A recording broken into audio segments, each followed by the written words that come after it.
right. Hello, everybody. I'm Brian. This is AAMI News and Conversation, and we're here during Sterilization Standards Week, the fall edition for 2025. So we're wrapping up the year strong. And I'm here today with Jeff Peltier and Tim Carlson, who are two co-chairs of Working Group 11. And we'll dive a little bit into what they're working on right now in a second. But why don't you gentlemen first tell me who you are? Jeff, we'll start with you.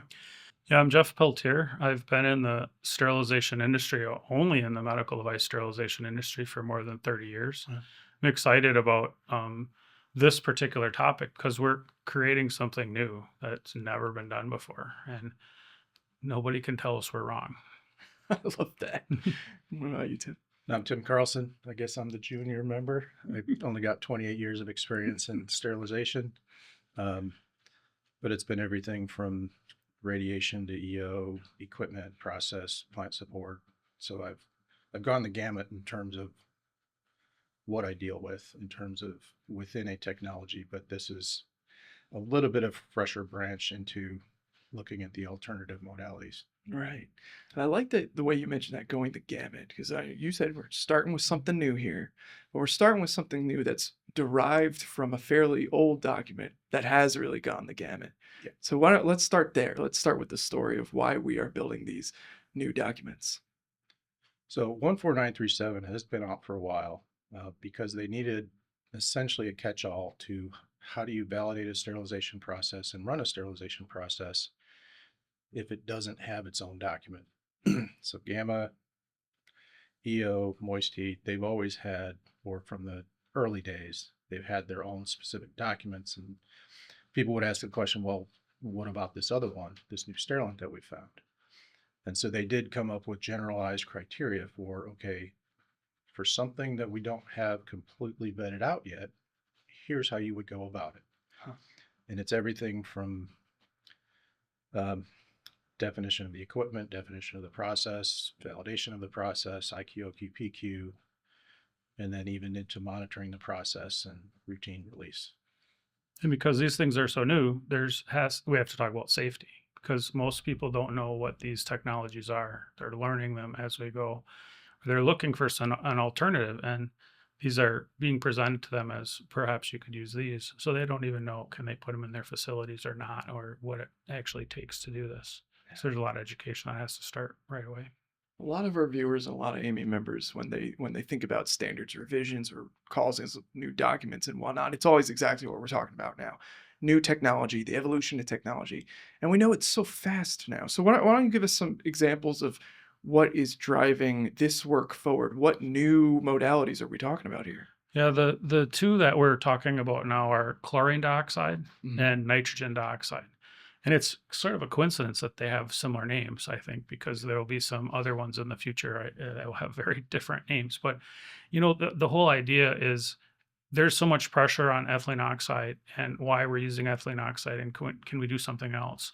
And so that's where this really came from, is let's give users an opportunity to use something different, and let's make it easier so they're not trying to figure it out on their own. Let's create something that hopefully they can follow and then have success with putting products in the market.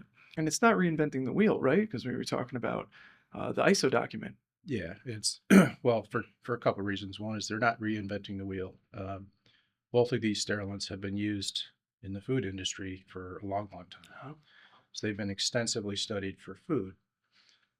And people have already started making sterilizers that actually use the technology. It's just that the path to get that approved, that process approved, has been long and painful. Not a lot of documents to reference. And so the idea was, how about if we create an add-on to 14937 that was specific to each technology, that could give people guidance to hopefully say, hey, this is how you can go. This is a way you should go to smooth out the approval process. And it is a TIR, so really it only applies to the US, but we are taking feedback from people in the EU as well. Yeah, Working Group 11 has a mirror in ISO. So the intent is there could be a longer lasting standard that comes from this way beyond a TIR. Yeah. And I got to say, I don't know, it's Amy bragging right now, but one of the strengths of Amy is that we're a neutral convener. So a lot of the folks who are participating in your working group may also be participating in ISO groups. Is that right? That's Yes. definitely Yeah. true. Yeah.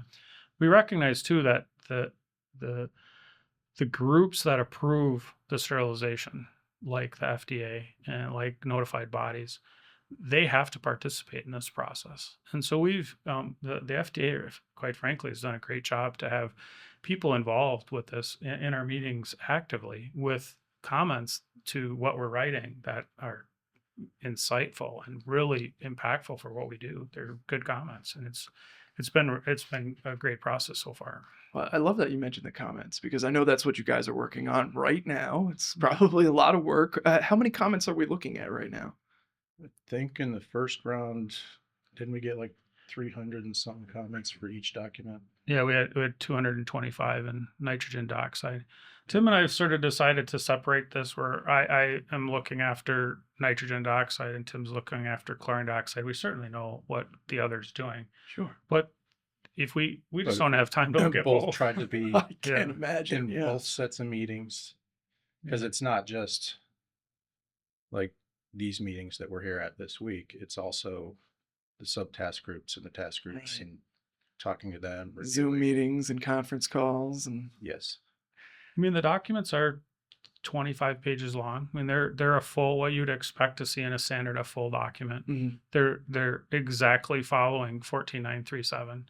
And like as the example of safety, there's a lot of details that are specific to that gas.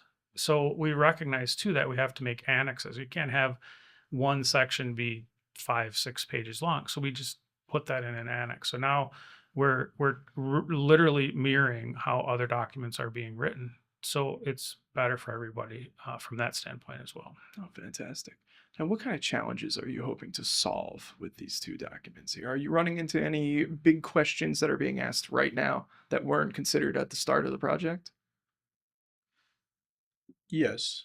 And I don't know if you want to start with the NO2 before we get to the ClO2. Well, I think the first thing I'd like to say is generally we're using sterilization terms, and we're not necessarily we're creating a lot of terms, but we're using ones that we've used for a long time, but we're using them in different ways, and people are hearing us use them in a different way than they heard them used before, and they're wondering if that's the right way to use those terms. But likewise, we're creating new terms and we're having to find things and we're having to think through things. Is this really what this term means? And having to create them. There's a great document for all the terms and definitions that define like what a medical device is. Well, we don't redefine what a medical device is, but there's areas of there that talks about sterilizing agent. Well, we had a different twist that this is a different sterilizing agent.